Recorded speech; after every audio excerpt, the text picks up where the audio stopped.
Fonda arrested for the third time while protesting with Ted Danson in Washington, D.C. Jane Fonda and Ted Danson are calling on climate justice.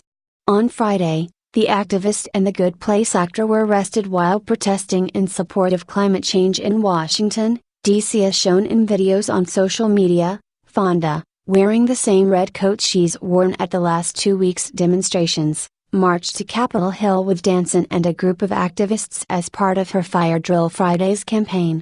Videos of the 81-year-old being arrested were shared by the campaign's Twitter account, as well as photos of Danson being arrested for the first time.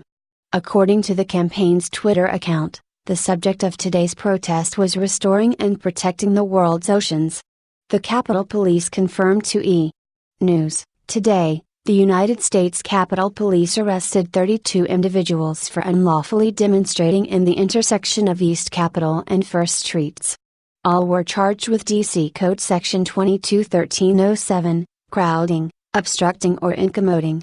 This marks the third consecutive Friday that Fonda has been apprehended for her climate protests, which, as she announced on her website earlier this month, will be a 4-month effort focusing on a different facet of climate change each week. Fonda has moved to D.C. in order to participate in this campaign, her statement revealed.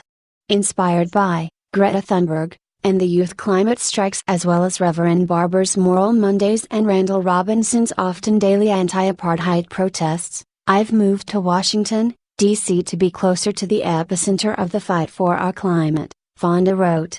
Every Friday through January, I will be leading weekly demonstrations on Capitol Hill to demand that action by our political leaders be taken to address the climate emergency we are in. We can't afford to wait. I will be on the Capitol every Friday, rain or shine, inspired and emboldened by the incredible movement our youth have created, her statement added. I can no longer stand by and let our elected officials ignore, and even worse, empower, the industries that are destroying our planet for profit. We cannot continue to stand for this. These protests are becoming a celebrity affair. Last week, Fonda's Grace and Frankie co-star Sam Waterston was arrested for participating in the demonstration.